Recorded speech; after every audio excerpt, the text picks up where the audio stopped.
en contre-à-court, sans plus de réalité. Je suis en fin de droit, je suis une oubliée, travailleur en extra, ou encore saisonnière. Rien d'autre ne m'attend que la mère misère. Artiste, auteur sans droit, étudiante et précaire. Je suis intermittent, je suis intérimaire. Je suis cible à abattre, vous me stigmatisez. C'est un sujet de honte, j'en ferai ma fierté. C'est un sujet de honte, j'en ferai ma fierté. La la la la la la.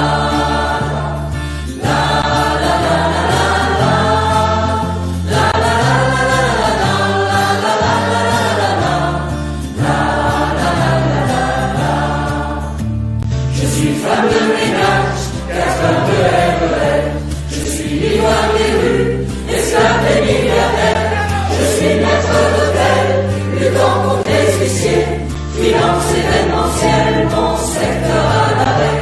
Je suis à ESH, dans une école primaire, sans aucune formation, et payé au lance-pierre, qui de conférencière, orpheline de musée. Je ne prendrai pas les armes contre d'autres affamés. Je ne prendrai pas les armes contre d'autres affamés. Je suis jeune étudiant à l'université. Pour pouvoir la payer, je suis serveur au café.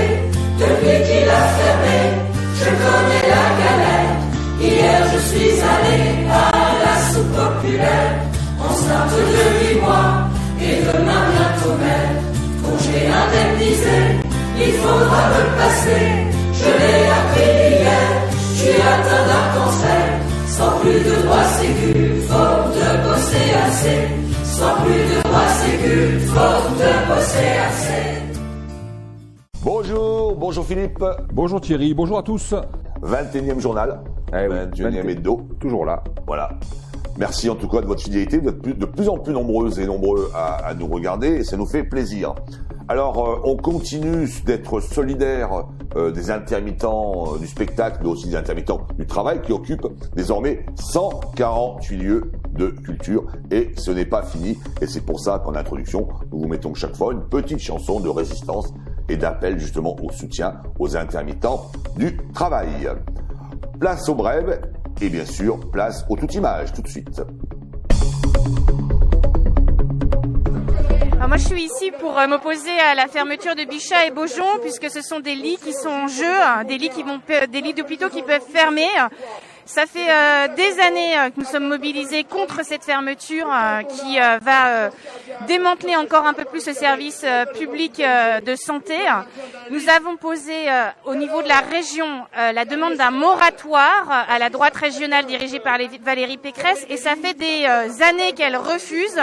Et aujourd'hui, elle déambule pendant la campagne en disant on va ouvrir quelques lits de réanimation qui sont provisoires. Nous nous opposons à cette façon de voir la santé. La santé, c'est pour le système de santé, c'est pour protéger les patients, c'est pour soigner les patients sur le long terme. Et donc, il faut des hôpitaux de proximité. Bichat en est un. Mes 2 enfants, ils sont nés.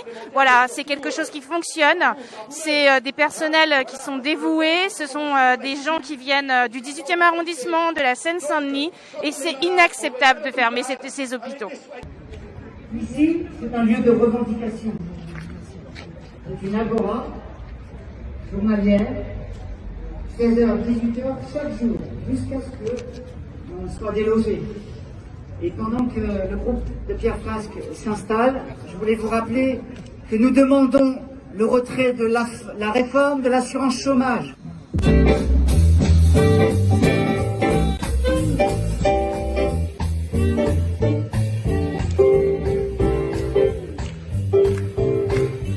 Actuellement, donc, nous subissons depuis quelques années la casse des services publics, donc depuis l'année 2000 et notamment avec la loi de transformation de la fonction publique du 6 août 2019, avec l'arrivée des 1607 heures obligatoires pour tous les agents des services publics territoriaux, le gel du point d'indice depuis maintenant pratiquement 20 ans avec une pseudo-augmentation de 0,6% fait en 2 temps, avec en parallèle une augmentation des charges salariales. Résultat des courses, des agents se sont vus perdre du salaire à ce moment-là. contractualisation des fonctionnaires depuis l'arrivée de cette loi du 6 août 2019, diminution des recrutements puisque nous avons perdu plus de 14 000 postes de fonctionnaires territoriaux avec une non-augmentation de 2% chaque année de la masse salariale, tout en sachant que nous traversons une crise sanitaire très importante et nous avons besoin des services publics. Embrasser quelqu'un, pas essentiel. ouvrir un bouquin, Pas essentiel. sourire sincère, Pas essentiel. aller au concert, se promener en forêt, danser en soirée, retrouver les gens, spectacle vivant, Pas essentiel. On se bat parce qu'on aime la vie, parce qu'on aime l'amour, parce qu'on aime la culture. Fabien Gay, on vaccine, on tente d'accélérer, matin, midi, soir, nuit, ça c'est dans les rêves pour l'instant. On vaccine beaucoup en Seine-Saint-Denis ou pas? On vaccine pas assez vite. Vous savez, on est les plus touchés, les plus contaminés en France métropolitaine et on est les moins bien soignés puisqu'on n'a que 107 lits de réanimation pour 1,7 million à peu près d'habitants et d'habitantes et on vaccine encore moins. Donc c'est un véritable problème. Alors on a un super vaccinodrome qui vient d'ouvrir au Stade de France et c'est tant mieux, mais une des réussites, c'est la proximité. Par exemple, dans ma ville, à Blanc-Ménil, nous n'avons toujours pas de centre de vaccination, c'est-à-dire que les habitantes et les habitants doivent aller dans les villes voisines, mais vous savez que c'est parfois complexe, notamment avec les transports en commun. Et nationalement, on manque de doses. C'est ça la question. Fabien Gay, ça veut dire que le gouvernement nous ment alors? Non, je ne dis pas qu'il ment. La question, c'est qu'il manque des doses. Et pour l'instant, il y a un débat politique avec le gouvernement dit qu'il y a les doses. Non, il n'y en a pas assez. Il y a un problème. La sortie de crise, c'est de vacciner massivement et le plus rapidement possible. Et aujourd'hui, on a un débat politique avec le président de la République et la majorité.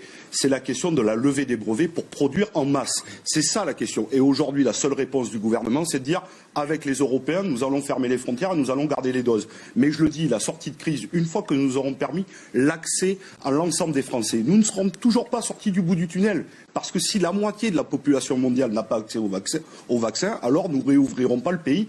Et c'est une question de solidarité, d'humanisme, mais aussi économique, parce que je rappelle que la France est le premier pays touristique au monde. Donc c'est une véritable question. Il faut libérer les vaccins des brevets. Beaucoup se posent. L'OMS, l'ONU et même maintenant les États-Unis et Joe Biden se posent la question de le faire. C'est une demande aujourd'hui immédiate et c'est la seule question pour produire massivement des vaccins et que tout le monde y ait accès.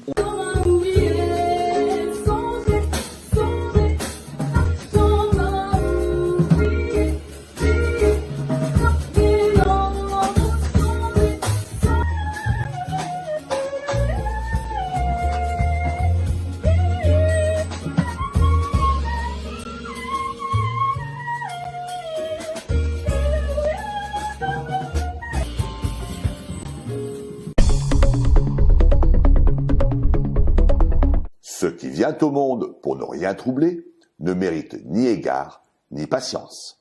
René Char. Joyeux anniversaire EDF-GDF. Le 8 avril 1946, Marcel Paul, ministre communiste de l'énergie, créait une grande dame, EDF-GDF. Il nationalisait en fait tout le secteur énergétique et déclarait « Quelle belle France nous allons faire ». Aujourd'hui, qu'en reste-t-il? Le projet Hercule, qui va démanteler EDF, et le projet Clamadieu, qui lui va tuer GDF. Voilà. Après, on peut toujours dire que le capitalisme sauvera le monde. Le ministère de l'Environnement, qui a été rebaptisé ministère de la Transition écologique, enfin dite écologique, est en pleine souffrance parce que entre 2017 et 2019, moins 12% des effectifs. Et en 2021, ça continue parce qu'en gros, il y a 277 postes qui sont annoncés supprimés, notamment à Météo France, dans les agences de l'eau, à l'IGN et dans d'autres secteurs. Et puis en 2022, on nous dit non, mais tout va bien. En 2022, plus 40 postes dans les parcs marins. Ah bon? Sauf que ces 40 postes, ils sont piqués dans les autres secteurs. C'est effectivement l'élagage du personnel au ministère de l'écologie et de la transition. Air France va toucher 4 milliards. 4 milliards, c'est énorme. Mais comment on va se décomposer cette somme? Ben, c'est très simple. Il y a 2-3 milliards qui vont servir à l'entrée au capital, ce qui représentera 30% d'Air France. Le reste, ben, ça va financer un grand plan de casse sociale. 13 000 salariés supprimés, 18 escales données à la concurrence sur la plateforme d'Orly et la suppression des cours courriers sur la base de Marseille. Voilà. Air France est en grand danger. Air France reste en grand danger parce que ce plan ne va pas permettre à Air France de sortir à la tête de l'eau, mais au contraire, va tuer l'entreprise. Une information importante, l'UDCGT13 a mis en place une participation financière et solidaire sur Internet avec le site Helloasso. Le Helloasso, c'est un peu comme Mimosa et autres. C'est 200 000 € qui sont demandés de participation solidaire. Pourquoi faire? Pour 2 grands projets très rapidement. Sur la SIC de la SAD, Société coopérative d'intérêt collectif de la SAD, les distributeurs de journaux, qui a été repris par les salariés et qui s'est installé à Vitrolles. Et le deuxième projet, c'est pour l'association des travailleurs de la centrale de Gardanne. La centrale va fermer sous ordre de Macron et les salariés ont décidé avec la GT de proposer 3 grands projets innovants, environnementaux et de production énergétique. Et donc, ils ont besoin de financer les études pour montrer la viabilité du projet. Allez sur Helloasso, ils ont besoin de 200 000 €. Une étude récente montre que chaque année, l'État donne 200 milliards d'euros, oui, vous avez bien entendu, 200 milliards d'euros d'aide aux entreprises, sous forme par exemple de CICE. Dans le même temps, on ferme 15 000 lits pour économiser 8 milliards à la sécurité sociale. Cherchez l'erreur. Premier gros plan, on revient un peu sur la situation sanitaire avec Christophe Prudhomme, qui est urgentiste en Seine-Saint-Denis et porte-parole de la CGT Santé. Et notamment par rapport à la com de la PHP qui dit « Je vais transformer la cafétéria de la Pitié-Salpêtrière en salle de réanimation ». Voici la réponse de Monsieur Prudhomme, Christophe. Vous savez, là, je sors de Gare, je viens de la Seine-Saint-Denis. Il y a un hôpital qui s'appelle l'hôpital Jean Verdier, dans lequel il y a une réanimation qui est à moitié vide, dans lequel il y a des locaux, dont des anciens locaux qui accueillaient des lits de réanimation, qui peuvent être utilisés plutôt que de vouloir faire des travaux dans un self et organiser le self sous les tentes dans les jardins de l'hôpital. On est face à une attitude irresponsable de la direction de l'assistance publique qui ne veut pas accepter qu'on peut rouvrir des lits dans des hôpitaux qu'ils sont en train de fermer parce qu'ils veulent poursuivre la fermeture de ces hôpitaux. Et rien n'a été fait depuis le printemps dernier pour ouvrir des lits de réanimation. Et là, dans l'urgence, alors on fait les opérations médiatiques qui mobilisent beaucoup de moyens et de personnel. C'est de l'incurie la plus totale et ça nous met vraiment en colère.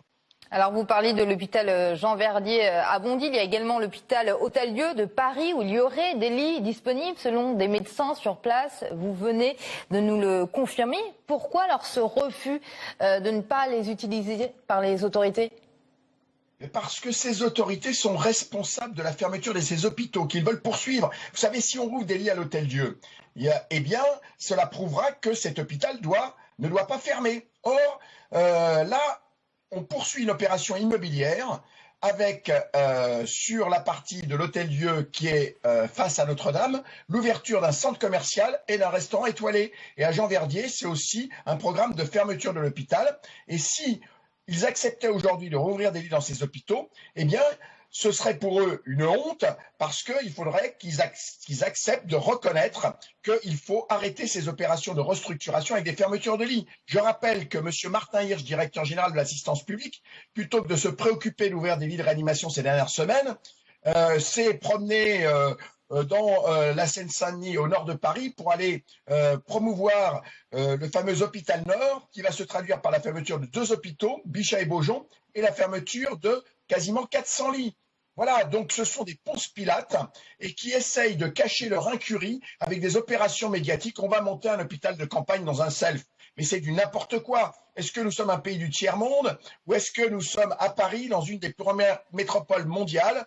Vous savez, on avait réclamé aussi, il y a quelques mois, que l'hôpital du Val-de-Grâce, qui a été fermé récemment, soit un hôpital qui soit programmé pour pouvoir ouvrir des lits en cas de besoin. Aujourd'hui, il héberge des militaires dans des chambres d'hôpital, des militaires de l'opération Vigipirate.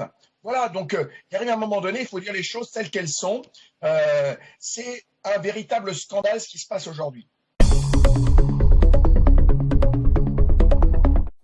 Nous sommes aujourd'hui avec les salariés de Ferropem. Ferropem, c'est une entreprise qui est située en Savoie et qui fabrique du silicium. Silicium haute qualité qui sert notamment aux panneaux photovoltaïques. Donc, on l'aura compris, produit d'avenir. Et bien malgré ça, le capital, la finance, a décidé de fermer cette usine. Bonjour Walter, comment ça va? Comment ça va? C'est compliqué parce que on est dans le dur, on est un peu abasourdi de la violence de l'annonce. Je vais pas vous cacher que le moral en a pris un coup. On était prêt à discuter, on était prêt à mettre sur la table un certain nombre de choses, mais la manière dont c'est fait, l'attitude de nos dirigeants, c'est compliqué. Donc, de la filiale Ferropem, aujourd'hui, Ferroglobe, c'est quand même une grosse multinationale. Pour ce qui est de la filiale Ferropem, on est en 6 établissements et à peu près 1000 salariés. Notre patron aujourd'hui, il invoque une restructuration du marché, des conditions entre guillemets qui ne seraient pas favorables sur la concurrence déloyale chinoise.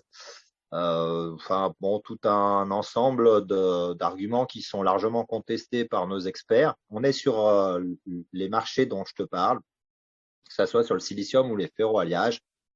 C'est historique. En quelques chiffres, Ferropem, depuis le rachat, puisqu'on a été racheté par ce groupe espagnol en 2006, a généré plus de 800 millions d'euros. Et puis sur la fin, on a périclité. Et c'est vrai que là, du fait de la Covid, du fait d'un certain ralentissement, du fait aussi d'une modification un peu du marché, là-dessus on ne va pas nier les choses, le groupe ne s'est pas laissé assez de marge dans la constitution du fonds de roulement qu'on avait pu obtenir pendant 10 ans, qui nous a conduit à perdre ses clients essentiels, qui représentaient bientôt la moitié de notre production. Donc du coup, en fait, aujourd'hui, nous, ce qu'on dit, c'est qu'on n'est pas on conteste l'analyse entre guillemets ou la raison qui conduit à la fermeture parce que le marché est existant, les clients sont existants.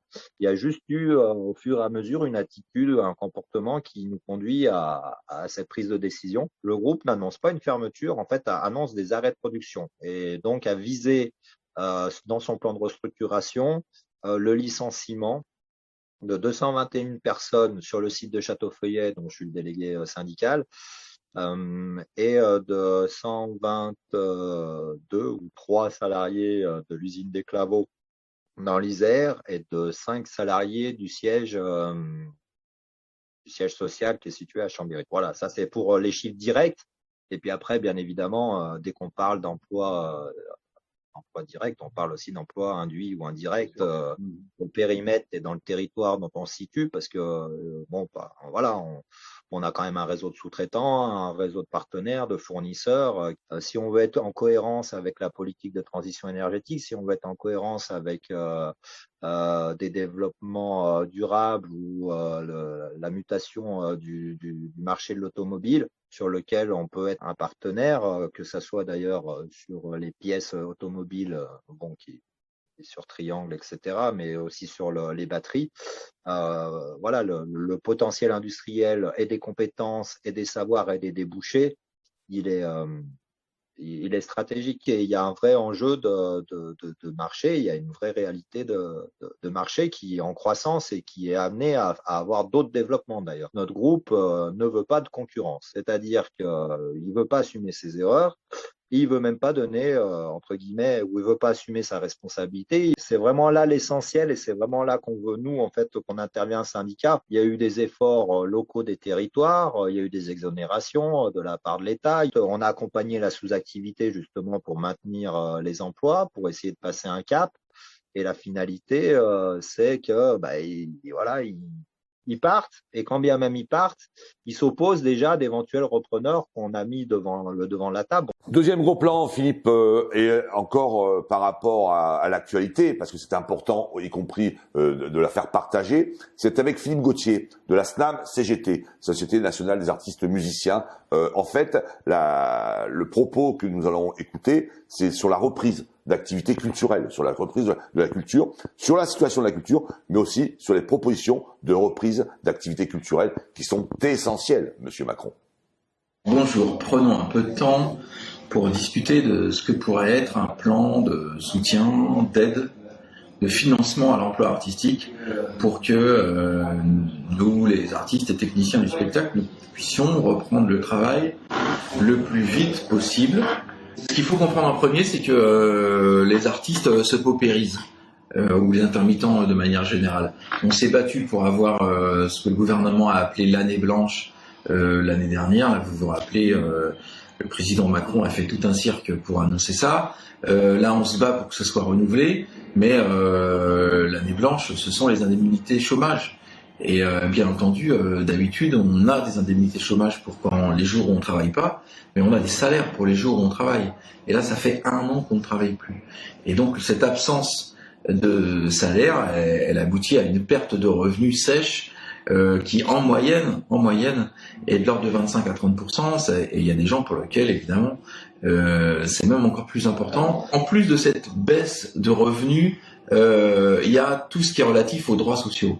Et là, il y a 2 aspects. Premièrement, les caisses sociales du spectacle, les congés spectacle, la médecine du travail, la retraite complémentaire. Évidemment, il y a beaucoup moins de cotisations qui rentrent. Et donc, les caisses sociales sont dans une situation dramatique. Et puis, nos droits sociaux sont dans une situation dramatique parce que si notre salaire net baisse, il y a tout aussi ce qu'on appelle le salaire socialisé qui baisse ou qui même disparaît. Comme on n'a plus travaillé ces derniers mois, on n'a plus les conditions pour ouvrir des droits à l'assurance maladie, on n'a plus les conditions pour ouvrir des droits à la formation professionnelle, on n'a plus les conditions pour percevoir une indemnité de congé payé pour partir en vacances cet été. Voilà, c'est-à-dire que c'est une sorte de 2e étage d'atteinte à nos droits et à nos revenus. Nous nous battons donc pour reprendre le travail. Reprendre le travail, ça veut dire travailler compte tenu de la situation sanitaire. Nous ne nous battons pas pour que les salles de plus de 5000 personnes réouvrent avec l'état de la pandémie aujourd'hui. Ce que nous disons, c'est que nous pouvons travailler et nous devons travailler. On se rappelle très très bien des déclarations de Roselyne Bachelot à la fin du mois d'octobre, lorsque le second confinement est entré en application. Elle a dit... Concrètement, la création artistique continue de vivre. Les tournages, les répétitions de spectacles à huis clos, les enregistrements et captations des œuvres sans public sont tout à fait possibles. Une fois qu'elle a dit ça, c'était fini. Il n'y a pas eu 1 euro de mis sur la table pour ça. Et l'ultra grande majorité des artistes et des techniciens de ce pays, n'ont pas eu 1 centime pour répéter, pour créer, pour être en résidence. Et ça, nous refusons ça. Nous voulons absolument que notre travail de création soit rémunéré. Nous voulons absolument reprendre le travail le plus vite possible pour répéter et pour préparer les spectacles que nous jouerons demain. Alors, pour la reprise du travail, je le dis, il y a le travail en répétition, évidemment, mais aussi il y a quelques spectacles qui peuvent avoir lieu en ce moment. Par exemple, les spectacles sont autorisés dans les écoles. Ah ben oui, mais bien entendu, il n'y a pas un rond pour payer ces spectacles-là, donc ils n'ont pas lieu. Ou si, par exemple, les musiciens qui sont en CDI dans les ensembles symphoniques, qui peuvent pas donner de concerts comme ça se fait en temps normal, vont à quelques-uns en duo, en trio, en quatuor, faire des concerts dans les écoles. C'est très bien, c'est très utile. Mais il pourrait y avoir 100 fois plus de concerts dans les écoles si le ministère de la Culture débloquait un peu d'argent pour que tous les artistes de notre pays aillent donner des spectacles dans les écoles. C'est la raison pour laquelle nous disons que nous voulons absolument reprendre le travail. Mais nous ne confondons pas reprise du travail et réouverture des salles de spectacle. Parce que l'été dernier, vous vous rappelez, c'était au début du mois de juin, de nouveau, les spectacles ont été autorisés. Ils ont été autorisés du début du mois de juin jusqu'à la fin du mois d'octobre. Mais la plupart d'entre nous n'ont pas travaillé ou ont très très peu travaillé. Et donc, nous ne revendiquons pas aujourd'hui absolument la réouverture des salles de spectacle, parce que si c'était simplement cette mesure, simplement une mesure de réouverture, nous sommes absolument sûrs et certains que la majorité d'entre nous ne travaillera pas ou travaillera très très peu. Donc ce que nous demandons, c'est que l'État finance l'emploi artistique, c'est que lorsque quelqu'un veut organiser un spectacle, que l'État dise, pour ma part, je prends en charge les salaires des artistes, comme ça, le spectacle pourra avoir lieu. Mon cher Philippe, le coin lecture avec 8 avril oblige les 75 ans, tu en parlais, d'EDF, GDF, nationalisation de l'énergie, un bouquin sur Marcel Paul, sa vie, son œuvre, un ministre ouvrier au Conseil des ministres, un ouvrier au Conseil des ministres, un bouquin de Nicolas Chevassus-Aulouis et d'Alexandre Courban aux éditions de l'Atelier, dans toutes les bonnes librairies. Il a été édité en 2020, à lire avec délectation. Voilà, merci pour ce 21e numéro, à nous retrouver sur Facebook, sur YouTube. À la semaine prochaine, Philippe. À la semaine prochaine, Thierry. À la semaine prochaine. Et puis surtout, n'hésitez pas, partagez, partagez, partagez.